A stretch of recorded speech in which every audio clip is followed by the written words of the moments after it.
Les économies de la Flandre et de l'Angleterre dépendaient étroitement l'une de l'autre, puisque les drapiers flamands achetaient en quantité la laine aux éleveurs anglais. Si bien que les visées du roi de France sur la province de Flandre ne pouvaient que susciter des conflits. Les premières manifestations de ce conflit eurent lieu dès 1328, année de l'accession au trône de Philippe VI de Valois. En effet, celui-ci vint en aide au comte de Flandre pour écraser les milices flamandes, ce qui fut fait à la bataille de Cassel. Et de son côté, bien entendu, le roi d'Angleterre, Édouard III Plantagenet, soutenait ces villes flamandes dont dépend son économie. De plus, n'oublions pas que la Flandre est juste de l'autre côté de la mer du Nord, c'est la porte d'accès au continent de l'Angleterre. Les relations entre l'Angleterre et la Flandre sont vitales, elles le resteront toujours, ce que les rois de France auront trop souvent tendance à oublier.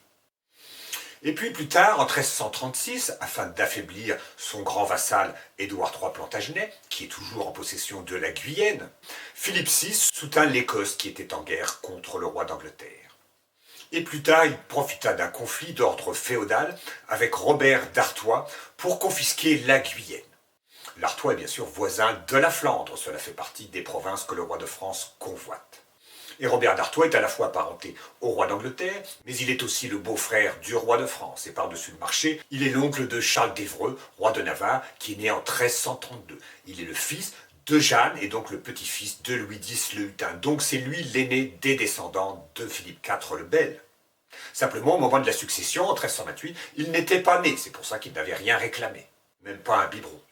Toujours est-il que ce procès féodal aboutit, c'est l'habitude dans les procès féodaux intentés par les rois de France, à la confiscation de la Guyenne.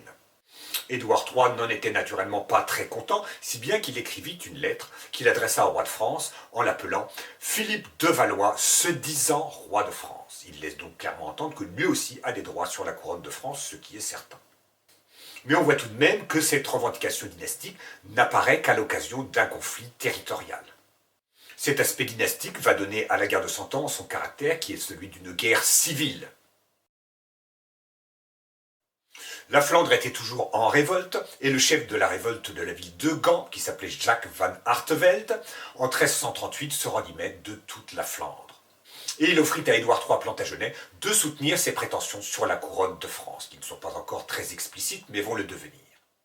Il le rencontra en 1339, un accord fut conclu, et en 1340, Édouard III établit sa cour à Gand et se proclama roi de France. Et la guerre est commencée. En 1340 a lieu la bataille de l'Écluse, Sluis en flamand.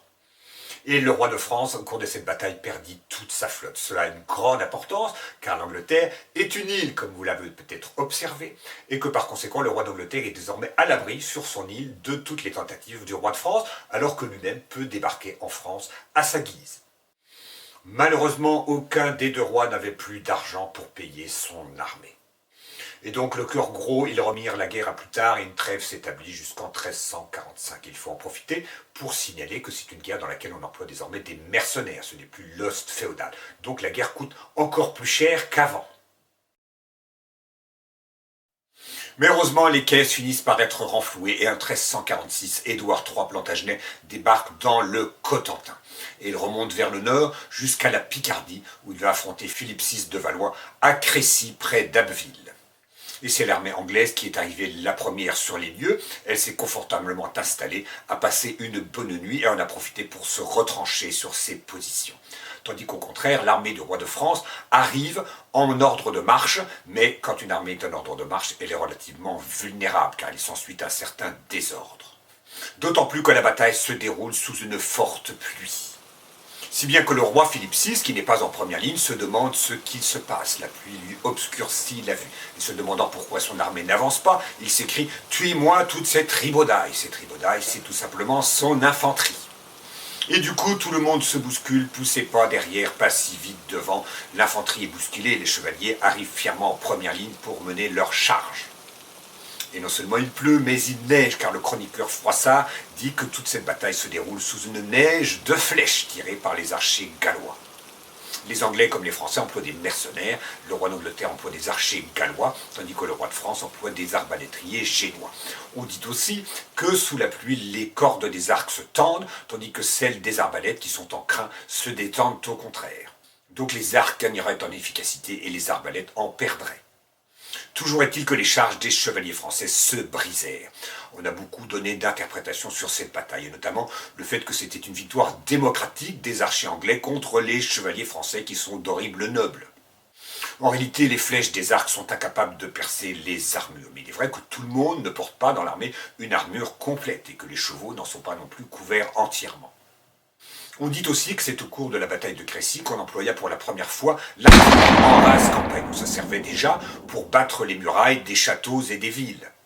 Mais c'est, dit-on, la première fois à Crécy qu'on s'en sert en rase campagne. C'est un petit peu douteux car aucun chroniqueur de l'époque ne signale ce fait pourtant notable et que d'autre part, le fait qu'il pleuve rend peu probable l'efficacité d'une poudre mouillée.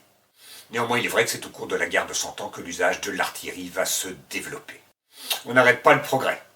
En tout cas, cette bataille de Crécy est une cuisante défaite pour le roi de France qui quitte le champ de bataille.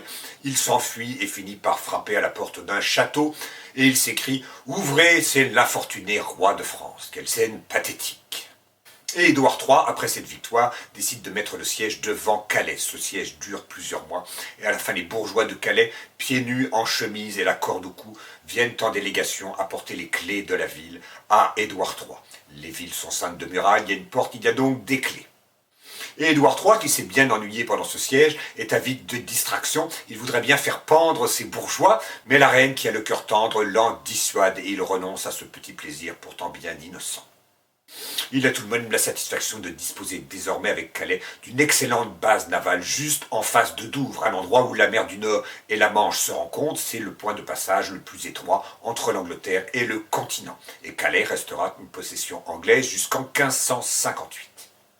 Il est triste de s'arrêter en si bon chemin. Malheureusement éclate en Europe la peste noire qui va faire périr le tiers de la population de l'Europe. On ne peut plus faire la guerre si les gens meurent de maladie pendant ce temps-là.